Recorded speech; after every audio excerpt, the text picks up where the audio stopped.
नगर रचना विभागाच्या 111व्या वर्धापन दिनानिमित्त उपस्थित आमचे मंत्रिमंडळातील सहकारी, उपमुख्यमंत्री आणि स्पष्टपणे बोलणारे अजितदादा पवारजी, आपल्या राज्यमंत्री माधुरीताई मिसाळ, खासदार श्रीरंगप्पा बारणे, आमदार विजयबापू शिवतारे, आमचे नगर विकासचे अतिरिक्त मुख्य सचिव असीम कुमार गुप्ताजी, संचालक नगर रचना अविनाश पाटील, संचालक नगर रचना आमची लाडकी बहीण म्हणजे ते गुलाबी घातला म्हणून लाडकी बहीण म्हणून प्रतिभाताई बधाने, सगळ्या लाडक्या बहिणी, सगळ्या माझ्या लाडक्या बहिणी, लाडके भाऊ इथं उपस्थित आहेत, त्यांचं सगळ्यांचं स्वागत करतो. सुलेखा वैजापूरकर आणि ज्यांना पुरस्कार मिळणार आहे ते सगळे पुरस्कार प्राप्त होणारे पुरस्कर्ते, नगर रचना विभागातील सर्व अधिकारी आणि कर्मचारी आणि अधिकाऱ्यांच्या बरोबर त्यांचे कुटुंबीय देखील काही लोक आले. मला असीम गुप्ताजी सांगत होते, आमचे अधिकाऱ्यांच्या बरोबर या कार्यक्रमाला कालही होता ना, परिवार देखील आलाय आणि त्या सगळ्या परिवाराचं देखील मी अधिकाऱ्यांच्या बरोबर त्यांच्या परिवाराचं देखील मनापासून स्वागत करतो मी आणि मनापासून आपल्याला शुभेच्छा देतो. खरं म्हणजे खाली येताना आम्ही पाहिलं की काही चित्र बनवली होती, काही आर्ट होत्या आणि कोणी केलं म्हणाले तर असीम गुप्ताजी म्हणाले की आमचे अधिकारी आणि आमच्या विभागातल्या लोकांनी केलंय. आणि काल इथं कल्चरल प्रोग्राम पण होता, काही लोकांनी त्याच्यात भाग घेतला, गाणी म्हटली, काही लोकांनी कविता केल्या आणि एक प्लॅटफॉर्म उपलब्ध झाला. म्हणजे फक्त तुम्ही नगर नियोजनाचं फक्त काम करत नाही तर तुमच्यात काही कवी आहेत, काही कलाकार आहेत, काही गायक आहेत, काही आर्टिस्ट आहेत, काही लेखक आहेत. म्हणजे दादा हे सर्व गुण संपन्न आहेत, अष्टपैलू. आणि त्यामुळे नगर विकास विभाग जो आहे हा नगर विकास विभाग पण अतिशय जबाबदारीचं काम करणारा हा विभाग आहे. खरं म्हणजे जे चांगलं काम करतात, चांगलं काम तर सगळे प्रयत्न करतात, पण त्याच्यात जास्तीत जास्त आपण जे ठरवलेलं असतं मेरिट त्याप्रमाणे काम करतात, त्यांचा गौरव होतो, त्यांना पुरस्कार मिळतो. आणि मग खरं म्हणजे जो चांगलं काम करतो त्याच्या पाठीवर शाबासकीची थाप देणं देखील आवश्यक आहे. मग तो आणखी चांगलं काम करतो आणि मग त्याचं बघून इतरही लोक चांगलं काम करू लागतात आणि मग त्या विभागामध्ये समाजामध्ये चांगलं काम करणाऱ्यांची संख्या वाढत जाते आणि समाजालाच फायदा होतो. आणि म्हणून खरं म्हणजे नगर रचना हा विभाग महाराष्ट्राच्या विकासाचा कणा आहे असं म्हटलं तर वावगं ठरणार नाही. कारण या विभागातील अधिकारी आणि कर्मचारी शहरी आणि ग्रामीण नगर रचनेचे खऱ्या अर्थाने एक प्रकारचे शिल्पकारच आहेत. कारण शहर कसं असावं, कसं दिसावं, त्याच्या गरजा काय आहेत, रस्ते कसे असावेत, या सगळ्या बाबी नगर विकास विभागाच्या माध्यमातून होत असतात. महाराष्ट्र हे देशातील सर्वाधिक नागरीकरण असलेलं राज्य आहे. फास्ट अर्बनायझेशन होतंय, 50% वर गेलो असीमजी आपण. आणि कारण आपण ग्रामपंचायतचं नगरपंचायत करतो, नगरपंचायतची नगरपालिका करतो, हे सगळं करतोय कारण तिथे सोयी सुविधा देण्याचा उद्देश असतो. आणि म्हणून आपल्या शहरीकरणाचा वेग देशातील अन्य कोणत्याही राज्यापेक्षा जास्त आहे आणि त्या वेगाला अनुसरून आपल्याला पुढची सगळी गणितं मांडायची आहेत आणि नियोजन करायचं आहे. आणि म्हणून हे देखील आपल्यासमोर एक मोठं आव्हानच आहे, एक चॅलेंज आहे. परंतु ते आपण चॅलेंज देखील आपण योग्य प्रकारे आव्हान स्वीकारताय आणि खऱ्या अर्थाने गतिमान विकास करताना तो सर्वसमावेशक, नियोजित आणि शाश्वत असावा हे सुद्धा महत्त्वाचं आहे. पर्यावरण पूरक असावा हे देखील आपल्याला पाहावं लागतं. कारण आता ग्लोबल वॉर्मिंग, क्लायमेट चेंज या सगळ्या समस्या भेडसावत आपल्यालाच नाही, पूर्ण देशाला नाही जगभरामध्ये ही समस्या आहे. आणि मग त्याचंही भान आपल्याला ठेवावं लागतं. आणि म्हणून या सर्व कामात टाउन प्लॅनरची भूमिका अतिशय महत्त्वाची आहे. आणि सध्या शहर नियोजनाला अनेक जी आव्हानं मगाशी म्हटलो त्याप्रमाणे खूप मोठ्या प्रमाणावर रॅपिड अर्बनायझेशन होतंय, क्लायमेट चेंज, इनएडिक्वेट इन्फ्रास्ट्रक्चर ही मोठी चॅलेंजेस आहेत. पोल्युशन आहे, बायोडायव्हर्सिटी लॉस आहे, यासारखी एन्व्हायरमेंटल चॅलेंजेस देखील आपल्या समोर आहेत. आणि म्हणून अनप्लॅन्ड ग्रोथ आणि प्रॉपर प्लॅनिंग नसेल तर लोकांना घर, पाणी पुरवठा, ड्रेनेज व्यवस्था, कचऱ्याची विल्हेवाट, चांगले रस्ते, आरोग्य सेवा, मनोरंजनाची साधनं अशा बेसिक अम्युनिटी देखील मिळू शकणार नाहीत. आणि त्यामुळे आपली शहरं अनियंत्रितपणे वाढणार नाहीत. जसं आता अजितदादा म्हणाले की आपल्याला शेवटी काही वेळेस आपल्याला कठोर पावलं घ्यावी लागतात, उचलावी लागतात. कारण एखादा रस्ता तिथे हजारो लाखो लोक जातात आणि तो जर अरुंद झालाय, तिथे का अतिक्रमण झालंय तर ते आपल्याला काढावंच लागतं. शेवटी आपण 10-20 लोकांचं हित पाहू शकत नाही. जिथे हजारो लाखो लोक जिथं प्रवास करतात ते आपल्याला कुठल्याही परिस्थितीमध्ये त्यांचीच आपल्याला म्हणजे त्यांना नियोजन ट्रॅफिकचं करण्यासाठी, त्यांना सोयी सुविधा देण्यासाठी आपल्याला कठोर पावलं उचलावी लागतात. त्यामुळे आपल्याला ह्या सगळ्या गोष्टींवर लक्ष ठेवलं पाहिजे. मगाशी म्हणालो मी, पर्यावरणाची हानी, त्याचबरोबर पायाभूत सुविधांवर ताण येणार नाही याची देखील काळजी आपले विकास आराखडे करताना घेतली पाहिजे. मगाशी दादा म्हणाले डीपी प्लॅन जे आहेत, मी आपल्याला सांगू इच्छितो असीम गुप्ताजी की खऱ्या अर्थाने हे डीपी प्लॅन जे आहेत हे वेळेवर मंजूर झाले पाहिजे, वेळेवर पब्लिश झाले पाहिजे, सजेशन ऑब्जेक्शन वेळेवर झाले पाहिजे आणि अंतिम देखील वेळेवर झाले पाहिजे. तर खऱ्या अर्थाने त्याच्यातून आपल्याला त्या शहराचा, त्या विभागाचा विकास आपल्याला कालबद्ध टाइम बाउंड पद्धतीने आपल्याला करता येईल. आणि त्यामुळे याची काळजी आपण घेतलीच पाहिजे आणि ही जबाबदारी आपली आहे. आणि त्यामुळे इथे आतापर्यंत काही डीपी प्लॅन रखडले असतील तर ते ताबडतोब आपण मागवा. आणि तुम्ही या विभागाचे प्रमुख आहात आणि ताबडतोब मागवून जे काय उर्वरित काय पेंडिंग असेल ते ताबडतोब करा. माझ्याकडे बघा, तुम्ही फाईल घेऊन येता, मी तुम्हाला सांगत नाही कधी नंतर बघतो म्हणून. मी आले की पहिले तुम्ही वाचलंय का थोडं मी वाचतो आणि मी लगेच सही करून टाकतो. त्यामुळे तेवढा मी त्यांना विचारतो तुम्ही वाचलंय ना नीट. कारण काही वेळा अधिकाऱ्यांवर आपला विश्वास असलाच पाहिजे.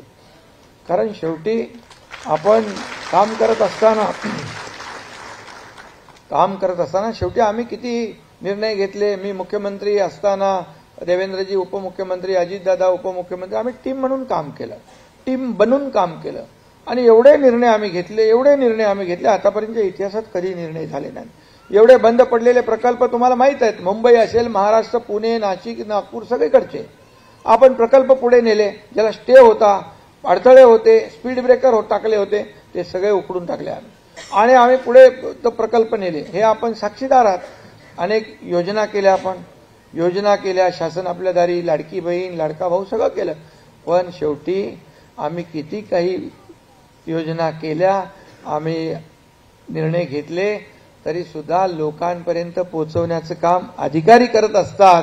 आणि ते खऱ्या अर्थाने तुम्ही अधिकारी जे आहेत ते सरकारची बरी वाईट प्रतिमा लोकांपर्यंत त्या परसेप्शन क्रिएट करण्याचं काम, परसेप्शन लोकांमध्ये, समाजामध्ये, सरकारच्या बाबतीमध्ये चांगलं निर्माण करण्याचं काम हे तुम्ही करत असता. आणि त्यामुळे आम्ही किती काही म्हटलं तरी शेवटी आम्ही सगळ्या काही म्हणजे शेवटी अधिकाऱ्यांवर एकदा एक विश्वास आणि आपल्याला त्यांना त्यांच्या अडचणीच्या काळात देखील आपण त्यांच्या पाठीशी उभं राहावं लागतं. कारण निर्णय घेताना आपण कॉशियसली घेतो, आपलं इंटेन्शन क्लिअर असतं, तरी सुद्धा कधी कधी आपल्याला अडचण होते. कोणीतरी कोर्टात जातो, मग कोर्टात असीम गुप्ताने एकदा कोर्टात बोलवलेलं मला वाटतं ना, आपको बुलाया था ना, पण त्याच्यामध्ये आपली चूक नव्हती. परंतु अशा वेळेस देखील मी नेहमी अधिकाऱ्यांना सांगतो, तुमचं इंटेन्शन क्लिअर ठेवा, लोकांना मदत करण्याचं इंटेन्शन ठेवा. सरकार कुणासाठी आहे? लोकांसाठी आहे. लोकांना सोयी सुविधा देण्यासाठी सरकार आहे आपलं. त्यामुळे इंटेन्शन क्लिअर असेल आणि आपण निर्णय घेतला असेल तर एखाद वेळेस बघा, निर्णय घेणारे आणि काम करणाऱ्यांकडून चुका होतात. जो कामच करत नाही त्याकडून चुकायचं काय प्रश्न आहे? परंतु काम करत असताना कधी कधी असं होतं. त्यावेळेस देखील मी काय, अजितदादा काय, मुख्यमंत्री काय, आम्ही अशा अधिकाऱ्यांच्या पाठीशी उभे राहतो, कारण ते लोकांच्या हिताचे निर्णय घेताना त्यांनी काम केलेलं असतं. आणि म्हणून या सगळ्या गोष्टी आपण बारकाईने पाहतो. या ठिकाणी वाहतूक कोंडीच्या बद्दल देखील अजितदादा म्हणाले, मी मगाशीच असीम गुप्तांना बोलता बोलता म्हणालो की तुम्ही प्रत्येक महापालिका नगरपालिकेमध्ये एक अर्बन डिझाईन विंग तयार करा. त्याच्यामध्ये मग ती विंग आहे ती त्या ट्रॅफिकचं सिम्युलेशन, ट्रॅफिक डिकंजेस्ट कशी होईल, काय करायला पाहिजे आपल्याला, मग तो तुम्ही एक कन्सल्टंट अपॉइंट करा, पण मॉनिटर त्या विभागाने केलं पाहिजे. कारण आता ज्या पद्धतीने अर्बनायझेशन होतंय, मोठ्या प्रमाणावर वाहतूक कोंडी हा पुण्यामध्ये तर मोठा प्रश्न आहे. आणि त्यामुळे वाहतूक कोंडीचा पुणे असेल, ठाणे असेल, मुंबई असेल, या ठिकाणी ज्या ठिकाणी आहे त्या ठिकाणी आपल्याला हे जसं आपण रस्ते बनवतो, आपण शहराचं प्लॅनिंग करतो, तसंच वाहतूक कोंडी देखील ही मोठी समस्या, लोकांना भेडसावणारी समस्या आहे. त्याच्यावर देखील आपल्याला काम केलं पाहिजे. आणि त्याचबरोबर आज ज्या पद्धतीने आम्ही महायुती सरकारने 2.5 वर्षामध्ये जे काम केलं आपल्याला सगळं माहीत आहे. तुम्ही तर सगळे साक्षीदार आहात. आमचं सरकार, महायुतीचं आपलं सरकार येण्यापूर्वीची परिस्थिती आपण पाहिलेली आहे. काय होत होतं, किती निर्णय होत होते, कसे निर्णय होत होते, पण ते जाऊ द्या, मी काय त्याच्यात राजकीय बोलू इच्छित नाही. पण 2.5 वर्षामध्ये जी कामं आपण केली ती शहराच्या हिताची, या राज्याच्या हिताची, सर्वसामान्य लोकांना न्याय देणारी. आणि म्हणून मग प्रकल्प असो, शेवटी विकासाचा अजेंडा घेऊन आम्ही चाललोय पुढे. विकास हा महत्वाचा आहे. मग ते शहरं जी आहेत ती शहरं टापटीप असली पाहिजे, नीटनेटकी असली पाहिजे, त्यांचं नियोजन योग्य असलं पाहिजे, चांगले रस्ते असले पाहिजे, दिवाबत्ती असली पाहिजे, पिण्याच्या पाण्याची सोय असली पाहिजे. आता पिण्याच्या पाण्याचा देखील आज आपल्याला मोठा प्रश्न भेडसावतोय, कारण पॉप्युलेशन वाढलंय. आणि म्हणून दादा, आम्ही परवा मीटिंग होती यांच्याकडे जलसंपदा विभागाची, आणि त्याच्यामध्ये हे सांगितलं आम्ही की जे आपण एसटीपी करतो नगरोत्थानमधून आणि याच्यातून एसटीपी करतो, त्यांचं टर्शरी प्लांट पण करतो, पोर्टेबल वॉटर होतं, ते काय पिऊ शकत नाही लोक. पण ते जे सेकंडरी यूजसाठी आहे, गार्डनसाठी आहे, बांधकामासाठी आहे, इंडस्ट्रीयल यूजसाठी आहे, त्याच्यासाठी वापरण्याचं कंपल्शन आपल्याला करावं लागेल. आता ते GR काढलाय, पण कोणाला वाटतं ते घेतात, कोण वाटतं, कारण पूर्णपणे ते आपण शुद्ध केलेलं पाणी औद्योगिक वापरासाठी घेतलं तर पिण्याचं पाणी हे अतिरिक्त होईल आणि त्यामुळे पिण्याच्या लोकांची ताण देखील भागेल. आणि त्यामुळे तो एक निर्णय आपल्याला कंपल्सरी घेतला पाहिजे. आणि म्हणून या माध्यमातून आणि आपण आता प्लॅन सिटी डेव्हलपमेंट आणि एक्सपान्शनला प्राधान्य देताना स्मार्ट सिटी आणि जे आपण रिवाइज लँड यूज धोरण आपण आणतोय, त्याच्यामध्ये देखील आता तुम्ही खाली दाखवलं की टीपी स्कीम म्हणजे त्याला क्लस्टर. आता समजा ज्याची तुकड्यात जमीन आहे तो काय करणार तिथे डेव्हलप, तर त्या लोकांना एकत्र टीपी स्कीम मध्ये एकच फायदा आहे की मोकळी जागा मिळते, गार्डन आहे, मोकळं मैदान आहे, इतर अम्युनिटी आहेत, त्या आपल्याला देता येतात आणि त्या ठिकाणी तो चांगल्या प्रकारचं बांधकाम करू शकतो. जसं आपण आता क्लस्टरला प्राधान्य दिलंय. क्लस्टर काय पूर्वी होतं, धोकादायक इमारती अशा चिटकून उभ्या होत्या, इथून या बिल्डिंगवरून त्या बिल्डिंग 10 बिल्डिंग चढून परत माणूस खाली उतरायचा.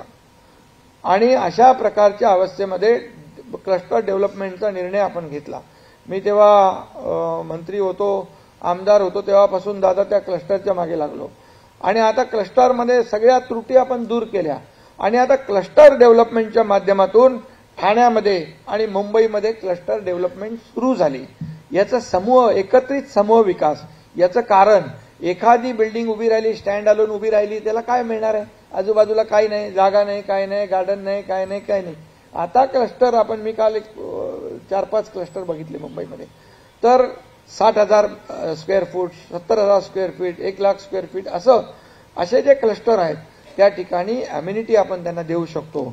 आणि त्याच्यामध्ये देखील आपल्याला लोकांना जे आता म्हणजे सिटी विदिन डेव्हलप सिटी अशा प्रकारचं क्लस्टरचं आपला कन्सेप्ट आहे.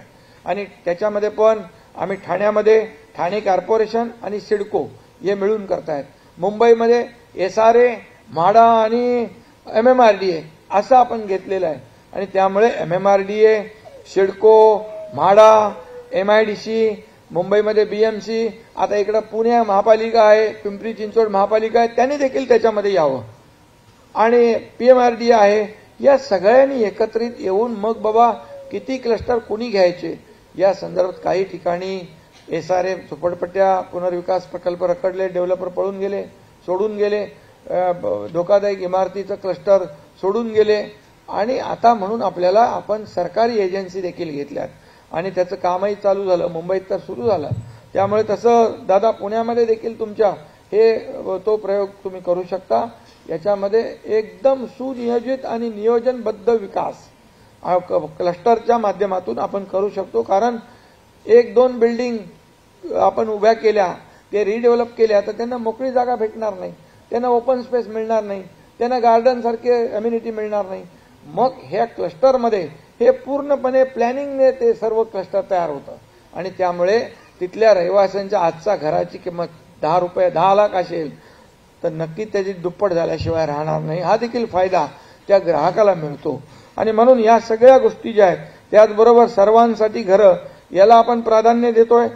आज आदरणीय प्रधानमंत्री देशाचे नरेंद्र मोदीजी यांनी PMY ही जी पंतप्रधान आवास योजना सुरू केली, 3 कोटी घर द्यायचे आहेत, हाऊसिंग फॉर ऑल असं त्यांचा तो कन्सेप्ट आहे. त्याप्रमाणे आपण देखील नगर विकास विभागाने त्याच्यात इनिशिएटिव्ह घेतलंय. आणि या ज्या काही मग SRAचा आपण सगळीकडे आता निर्णय घेतलेला आहे. SRAचा आपण सगळीकडे म्हाडा पण संपूर्ण महाराष्ट्रामध्ये काम करते.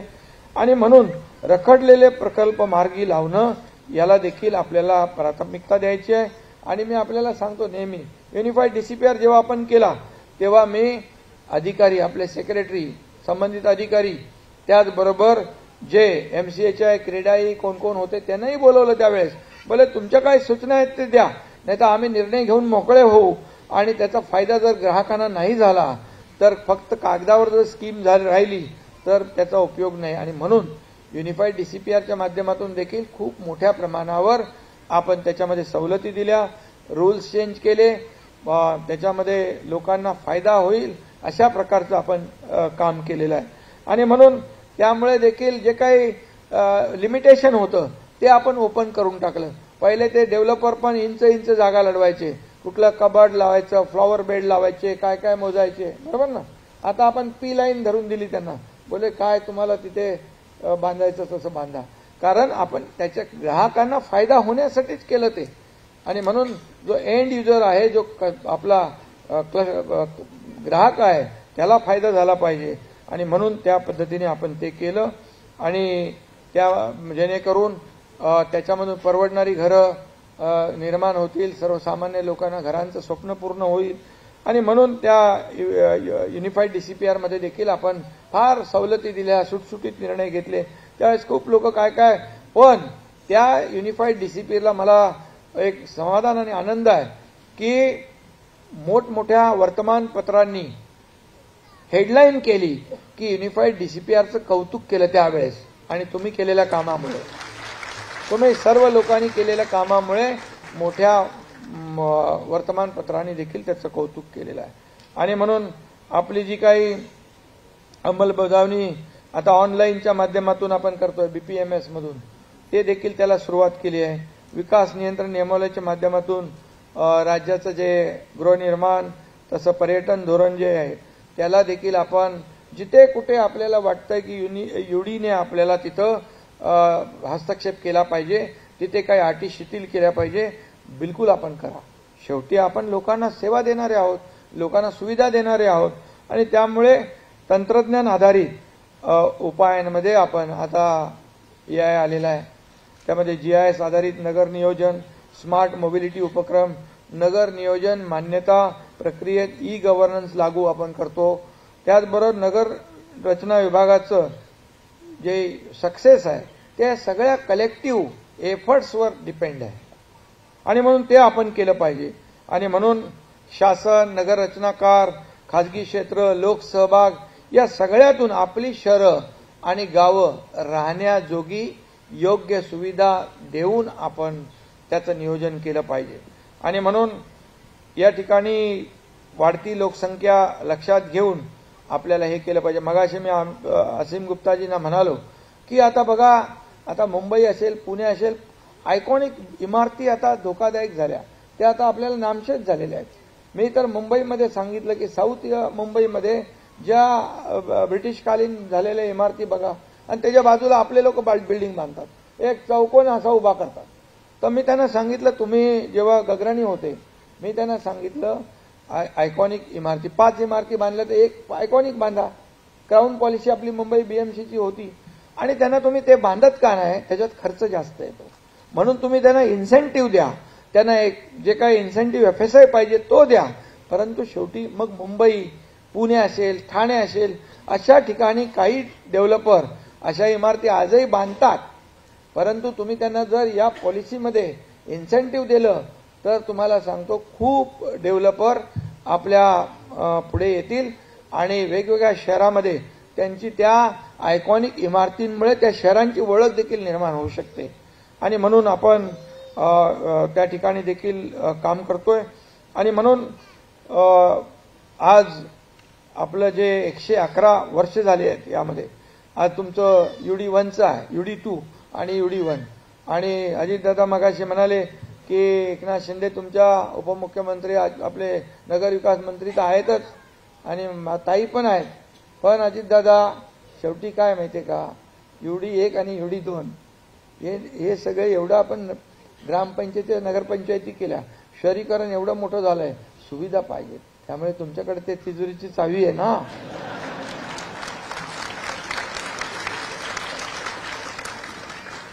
त्यामुळे मगाशी तो खाली टाळा बघितला ना, तो तसा लावू नका, तो टाळा उघडणारच नाही. तो टाळा किती चाव्या लागतात त्याला, एक लावली, दुसरी लावली, 4-5 चाव्या. पण तसं अजितदादाच नाही, ते जिथं पैसे द्यायचे जे नगर विकासाला आणि लोकांना सोयीसुविधा मिळायला पाहिजेत तिथं बरोबर ते कधी हात आखडता घेत नाही. मी मुख्यमंत्री असताना त्यांना सांगितलं, मी दादा हे आपल्याला करायला पाहिजे. अरे आपल्याला पुढे त्रास, आता आपल्याला आपल्या लोकांना आता आपल्याला हे देणं गरजेचंच आहे. आणि तेव्हा आम्ही निर्णय घेतले, आम्ही कलेक्टिव्ह डिसिजन घेतले. आणि म्हणूनच तुम्हाला सांगतो लँडस्लाईड मॅन्डेट मिळालं. लोकांनी का दिलं की कारण आपल्या राज्यामध्ये काम झालं. काम झालं नसतं तर लोकांनी मतदान म्हणजे काही राजकीय विषय नसला तरी सुद्धा एवढी 232 लोक निवडून देणं आतापर्यंतच्या इतिहासामध्ये पहिल्यांदा घडलंय, पहिल्यांदा हे घडलेलं आहे. आणि त्यामुळे त्यामागे आपल्या सरकारचं काम आहे. आणि म्हणून मी आपल्याला एवढंच सांगतो की आपला नगर विकास विभाग हा सगळ्यात महत्वाचा आहे. आणि म्हणून मी असीमजींना सांगतो, नगर विकास 2 आपलंच आहे. तर या शहराच्या आपण जसं मुंबईत ब्युटिफिकेशन करतोय, पुण्यात करतोय, ते आपण स्पर्धा पण घेतो मला वाटतं त्याच्या सुशोभीकरणाच्या. आणि त्या स्पर्धेमध्ये देखील मोठमोठी बक्षिसं आपण ठेवली आहेत. त्यांना देखील तुम्ही गाईड करा. नगर विकास नंबर 1ने आपल्या टाउन प्लॅनर जे आहेत त्यांनी करा, ते दुसरे आपले त्यांच्या जे अधिकारी टीम आहेत त्यांनी त्यांना करा की शहराचं नियोजन कसं असलं पाहिजे.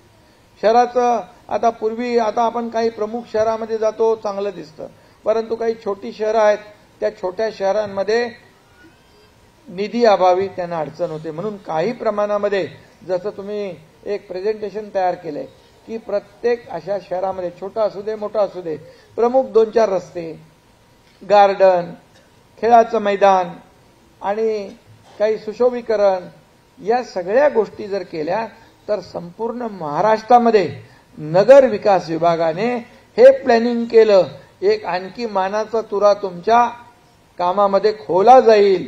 कारण नगर विकास विभाग हा संपूर्ण या विकासामध्ये खऱ्या अर्थाने एक जबाबदार आणि या विकासाचा मगाशी म्हणालो मी पाठीचा कणा आहे आणि म्हणून हे सगळं आपण करा. आम्ही सरकार म्हणून आपल्या सोबत आहोत. काही चिंता करू नका, कारण आता आपल्याला विकास शेवटी एवढं मेजॉरिटी सरकार असल्यामुळे आणखी जबाबदारी आपली वाढलेली आहे, कारण आपल्याला आणखी जास्ती सुविधा द्यायच्या आहेत. योजना सुरू आहेत त्याही सुरू ठेवायच्या आहेत आणि हे सगळं प्रकल्प पुढे न्यायचे आहेत. जो कमिटेड खर्च आहे तोही करायचा आहे आणि मग त्याच्यातून हे सगळ्या गोष्टींना देखील आपल्याला पुढे न्यायचे आहे. त्यामुळे ही सगळी कसरत असली तरी सुद्धा आपल्याला हे राज्य पुढे घेऊन जात असताना आपल्या नगरविकास विभागाचा रोल हा अतिशय महत्त्वाचा आहे आणि या शहरी आणि ग्रामीण भागासाठी उत्कृष्ट जे इन्फ्रास्ट्रक्चर आहे, पायाभूत सुविधा आपल्या ज्या आहेत त्या देखील उत्तम घडवणारा खरं म्हणजे एक महाराष्ट्र नंबर 1चं राज्य आहे. आज का लोक येतात आपल्याकडे? चांगले रस्ते आहेत, कनेक्टिव्हिटी आहे, आपल्याकडे फ्लायओव्हर्स आहेत, आज आपण मोठे रस्ते करतोय आणि त्यामुळे रस्ते ही शहराची पहिली ओळख आहे आणि म्हणून चांगले रस्ते असले पाहिजे, याच्यावर काम केलं पाहिजे. रुंद रस्ते असले पाहिजे, याच्यावर आपण काम केलं पाहिजे आणि म्हणून UD1 काय UD2 काय, पण शेवटी आपण नियोजन करणारे तुम्ही आहात आणि म्हणून असीमजी तुम्हाला आणि तुमच्या टीमला मी मनापासून खूप खूप शुभेच्छा देतो. आज 111वा वर्धापन दिन आहे. 111 वर्ष म्हणजे खूप मोठा इतिहास आहे आणि आपण ऐतिहासिक हा वर्धापन दिन आपण साजरा करताय. म्हणजे आपण काय 111 आपण हे काय म्हणतो त्याला हॅट्रिक मारली आहे तुम्ही. हॅट्रिक म्हणजे ट्रिपल वन आणि म्हणून तुमचा हा वर्धापन दिन यशस्वी हो. आज परत काय कार्यक्रम आहे का? आज पण आहे? नाही बक्षीसचं नाही, नंतर सांस्कृतिक कार्यक्रम. त्याच्यामध्ये देखील आपल्या सुप्त गुणांना वाव देण्यासाठी एक प्लॅटफॉर्म केलेला आहे. त्याचा देखील आनंद आपण घ्या आणि पुन्हा एकदा आपल्याला या विभागाचा मंत्री मी आपल्याला खूप खूप शुभेच्छा देतो.